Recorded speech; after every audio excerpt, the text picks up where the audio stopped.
नमस्कार। पाकिस्तान से आ रही एक बड़ी खबर के साथ मैं हूं डॉक्टर प्रसून। पाकिस्तान की सेना और पाकिस्तान में पल रहे आतंकियों में खौफ छा गया है। रोज नए हमलों ने पाकिस्तानी सेना का मनोबल तोड़ दिया है। खबर आ रही है कि महज एक हफ्ते के अंदर पाकिस्तानी सेना के 2500 जवानों ने अपना इस्तीफा सौंप दिया है। वहीं अज्ञात हमलावरों का कश्मीरी आतंकवादियों पर कहर जारी है। 48 घंटे के भीतर पाकिस्तानी सरकार और सेना पर 4 बड़े झटके लगे हैं। पाकिस्तानी सेना के खिलाफ बलूच लड़ाकी ताबड़तोड़ हमले कर रहे हैं। बीएलए का दावा है कि उसके लड़ाकों ने 90 पाकिस्तानी सैनिकों को बस हमले में ढेर कर दिया है। बीएलए के लड़ाकों ने क्वेटा के तफ्तान जा रहे सुरक्षा बलों के काफिले को निशाना बनाया और ताबड़तोड़ फायरिंग भी की। हालांकि पाकिस्तानी सरकार का कहना है कि इस हमले में महज 5 सैनिकों की ही मौत हुई। इससे पहले ट्रेन हाईजैक में भी बलूचिस्तान लिबरेशन आर्मी ने पाकिस्तानी सेना के 200 से ज़्यादा जवानों को मार गिराने का दावा किया था। लगातार हो रहे हमलों से पाकिस्तानी सेना का मनोबल बेहद गिर गया है। वहीं पाकिस्तान में एक और हाई प्रोफाइल हत्या की खबर सामने आ रही है। वैष्णो देवी भक्तों के हत्यारे अबू कताल के मरे 48 घंटे भी नहीं बीते थे कि अज्ञात हमलावरों ने इस बार जमीयत उलमाए इस्लाम के सीनियर लीडर मुफ्ती अब्दुल बारी नूरजई को मार गिराया है, जो कश्मीर में आतंकवादियों की गतिविधियों में शामिल रहा है। यह घटना क्वेटा एयरपोर्ट के पास हुई। हमलावरों ने जमीयत उलमाए इस्लाम के सीनियर लीडर और आतंकी मुफ्ती अब्दुल बारी नूरजई पर ताबड़तोड़ गोलियां चलाई। क्वेटा के पास हुई इस घटना में वह गंभीर रूप से घायल हो गया और अस्पताल ले जाते वक्त मारा गया। पाकिस्तानी सुरक्षा बलों ने इस हमले की जांच शुरू कर दी है। बता दें कि रविवार से हो रहे भारत के दुश्मन और दहशतगर्द अबू तलाल सिंधी को हमलावरों ने ढेर कर दिया था। अबू कताल लश्कर का टॉप आतंकी था। इसने पिछले साल 9 जून को रियासी में एक तीर्थयात्रियों से भरी बस में आतंकी हमला किया। उस हमले में कई श्रद्धालु मारे गए थे। जनवरी 2023 में रजौरी हमलों के पीछे लश्कर तोयबा का आतंकवादी अबू कताल था। एनआईए ने उसे मोस्ट वांटेड घोषित कर रखा था। मीडिया रिपोर्ट के मुताबिक पाकिस्तान के कब्जे वाले कश्मीर में मंगला झेलम रोड पर हमलावरों ने कताल की कार पर गोलाबारी की, जिसमें कताल मारा गया। Pakistani news outlet the news international की रिपोर्ट के मुताबिक शनिवार रात को हुए हमले में कताल का एक सुरक्षा गार्ड भी मारा गया है। सूत्रों की माने तो अबू कताल की हत्या इस बात की गारंटी है कि लश्कर के संस्थापक हाफिज सईद और अन्य आतंकवादियों पर नजर रखने वाले लोग उनके बेहद करीब पहुंच चुके हैं, यानी उनको मौत के कगार पहुंचाने के कगार पर है। पाकिस्तान में अज्ञात हमलावरों द्वारा आतंकियों के मारे जाने की यह पहली घटना नहीं है। इससे पहले भी बड़े बड़े आतंकवादियों को अज्ञात लोगों द्वारा मारने की खबरें सामने आती रही हैं। आइए जानते हैं कि पाकिस्तान में किन किन आतंकियों को कब कब अज्ञात हमलावरों ने ढेर किया। मार्च 2025 में 48 घंटे के भीतर अज्ञात हमलावरों ने अबू कताल जामियत के सीनियर लीडर या कहें आतंकी नूरजई को मौत के घाट उतार दिया। साल 2024 में कुछ अज्ञात लोगों ने हाफिज सईद के ही करीबी लश्कर के आतंकी आमिर सरफराज की पाकिस्तान के लाहौर में हत्या कर दी। अज्ञात हमलावरों ने उसके ठिकाने पर डोरबेल बजाकर उसे मौत के घाट उतारा था। साल 2023 में यलीटी के अकरम गाजी को खैबर पख्तूनवा मोटरसाइकिल पर सवार हमलावरों द्वारा गोली मार दिया गया था। मौलाना रहीमुल्लाह तरीक को भी 14 नवंबर 2023 को कराची कोरंगी टाउन में गोली मार दी गई थी। शाहिद लतीफ़ भी जैश का मोस्ट वांटेड आतंकवादी था, जिसकी हत्या 11 अक्टूबर 2023 को हुई। आतंकी सरदार हुसैन नारायण को भी 1 अगस्त 2023 को कराची में उसी की दुकान के पास गोली मारी गई। ख्वाजा शाहिद नाम का लश्कर आतंकी, जो 2019 में जम्मू के सुजवान के आर्मी कैंप पर हुए हमले का मास्टरमाइंड था, उसकी हत्या भी कश्मीर के पीओके में हुई। बाद में उसकी सर कटी लाश मिली। इसी प्रकार 2022 में कंधार विमान हाईजैक के आतंकी मिस्त्री जहूर की पाकिस्तान में हत्या कर दी गई। पिछले साल पाकिस्तान ने भारतीय खुफिया एजेंसी के ऊपर कई ऐसे लोगों की हत्या का इल्जाम लगाया जिन्हें भारत मोस्ट वांटेड आतंकी मानता है। पाकिस्तान ने आरोप लगाया कि जून 2021 के बाद से कई पाकिस्तानी नागरिकों की अज्ञात हमलावरों ने हत्या की। पिछले साल जून में ब्रिटिश अखबार द गार्जियन ने पाकिस्तान के दावों का समर्थन किया और मौजूदा समय में अमेरिका के वॉशिंगटन पोस्ट ने भी कुछ इसी तरह की खबरें छापी हैं। लेकिन नई दिल्ली ने किसी भी तरीके की इस कार्रवाई में अपनी भूमिका को नकार दिया है। पाकिस्तान के विदेश सचिव मोहम्मद सीरस सज्जाद काजी ने साल 2025 जनवरी को इस्लामाबाद में संवाददाताओं से कहा था कि ये हत्याएं सुपारी देकर कराई जा रही हैं। काजी ने साल 2023 में पीओके में मारे गए मोहम्मद रियाज और सियालकोट में मारे गए शाहिद लतीफ़ की हत्या के पीछे भारतीय एजेंट्स को जिम्मेदार बताया था। मोहम्मद रियाज आतंकी लश्कर-ए-तौयबा से जुड़ा हुआ था, जबकि शाहिद लतीफ़ पठानकोट में भारतीय एयरबेस पर हुए हमले में शामिल था। पाकिस्तानी एक्सपर्ट कमर चीमा ने कहा कि भारत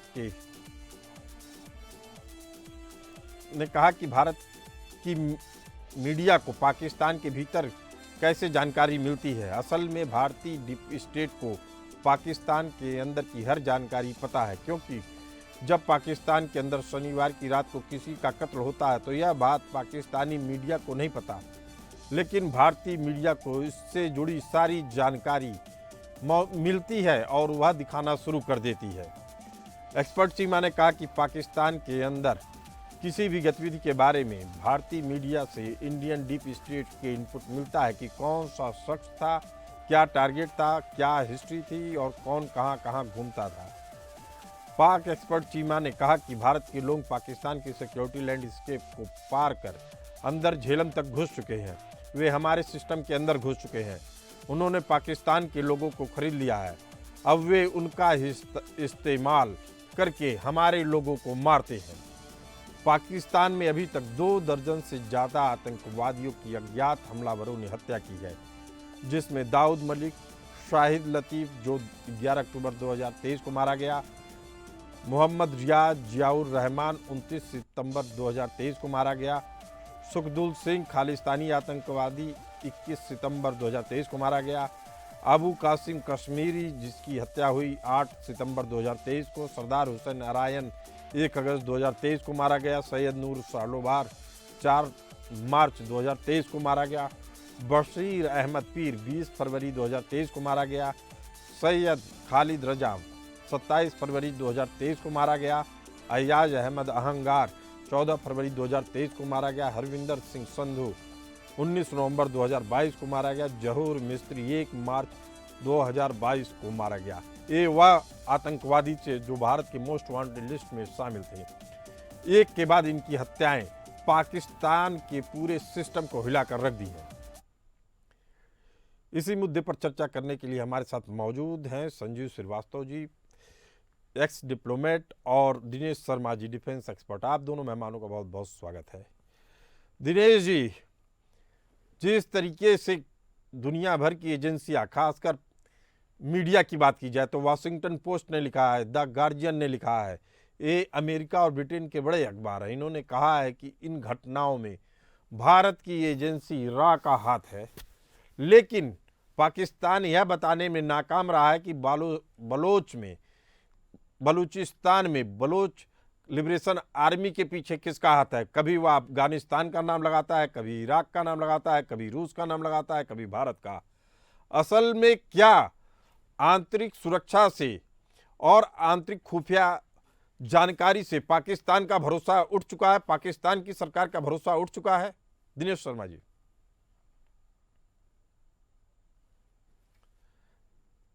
दिनेश शर्मा जी, आपको हमारी आवाज आ रही है? जी डॉक्टर साहब, अभी मैं दोबारा रिकनेक्ट हुआ हूँ। जी पूछिए जनाब, मैं जरा एक बार सवाल दोबारा दोहराइए डॉक्टर साहब। जी दिनेश जी, मैं कह रहा हूं कि पाकिस्तान सरकार की अपनी खुफिया एजेंसियां हैं जो पाकिस्तान के भीतर इनपुट मुहैया करवाती हैं, लेकिन उसकी विफलता का ठीकरा पाकिस्तान की सरकार कभी भारत पे, कभी अफगानिस्तान पे, कभी इराक पे, तो कभी रूस पे फोड़ रही है। क्या उसकी सरकार का अपनी एजेंसियों पे भरोसा उठ चुका है?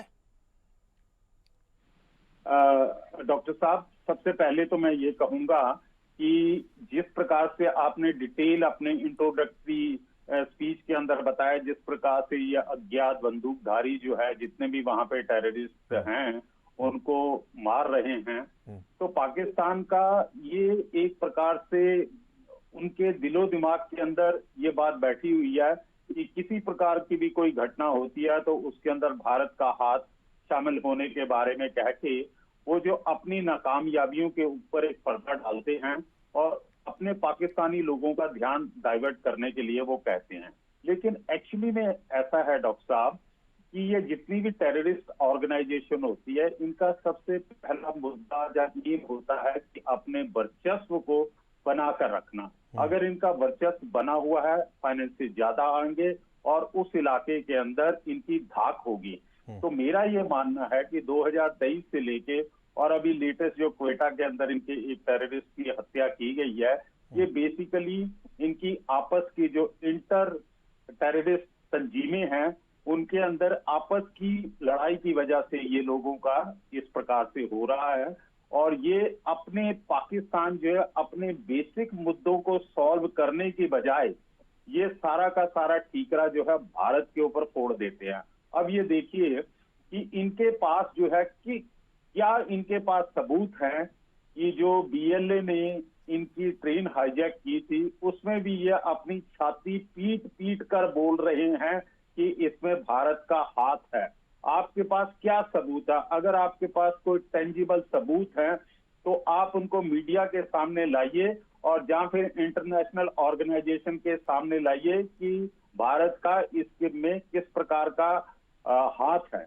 दूसरा जो है कि यह अपनी मूल की जो प्रॉब्लम है, जो बेसिक प्रॉब्लम है, उनको ये रेक्टिफाई नहीं करना चाहते हैं।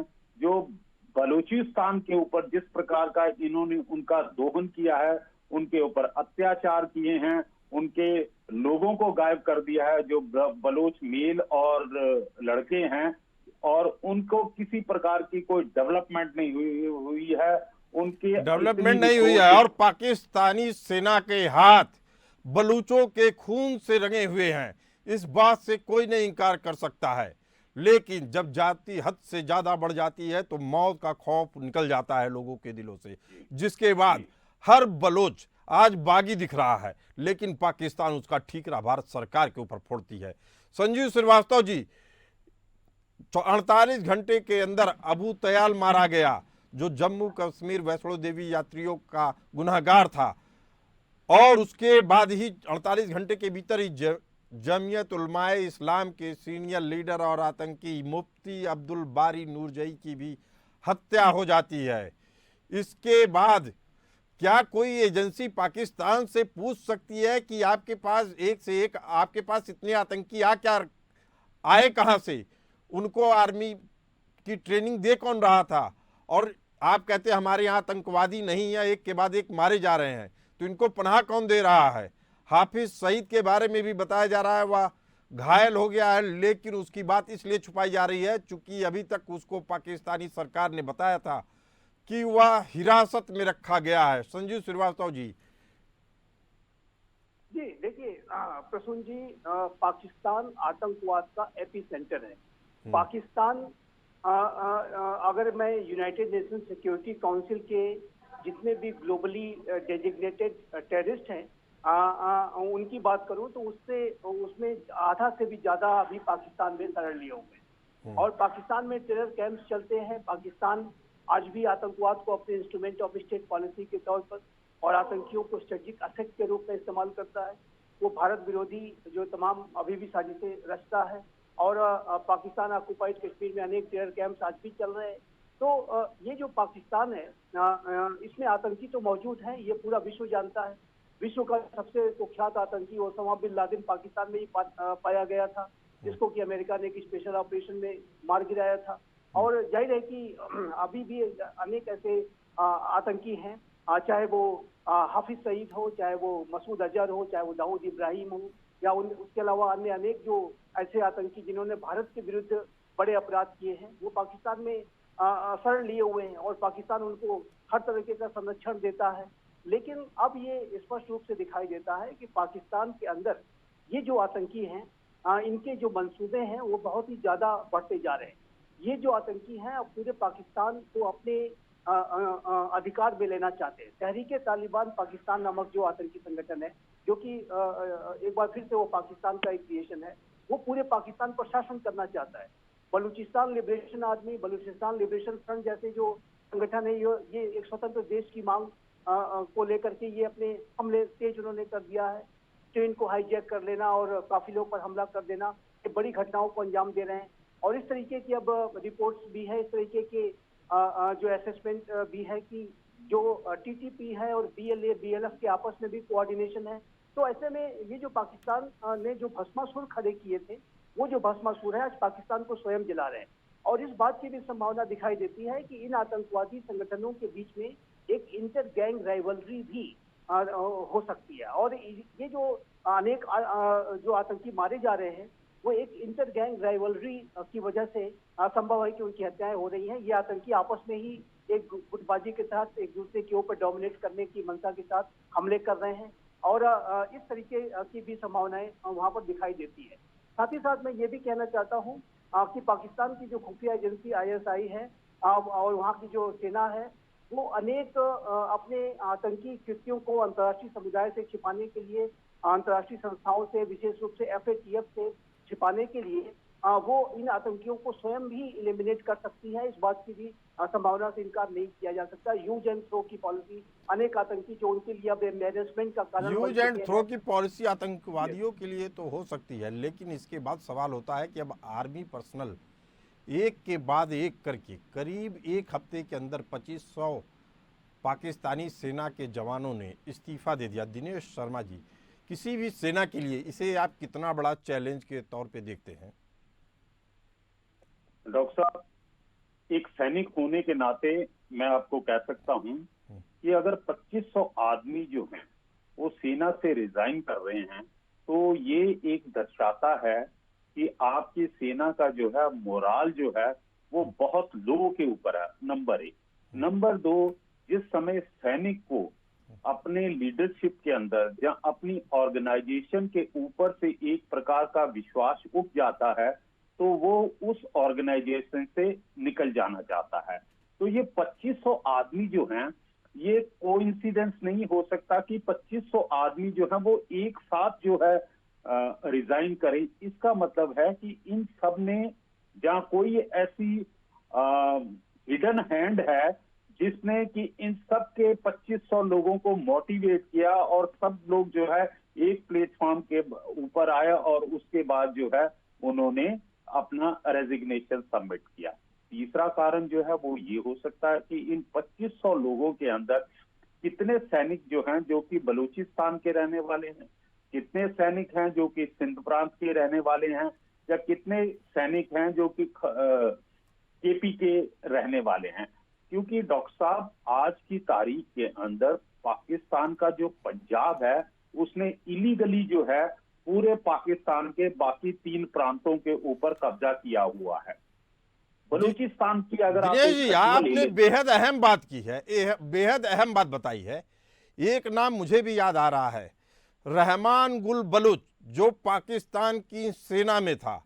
आज की दौर में बताया जाता है उसने ही BLA यानी बलूचिस्तान लिबरेशन आर्मी को पूरी तरीके से प्रशिक्षित किया है और पाकिस्तान की सेना में रहने के बाद उसका जो ट्रेनिंग है वह उसी लेवल का हो रहा है जिस तरीके से पाकिस्तानी सेना को ट्रेनिंग दी जाती है।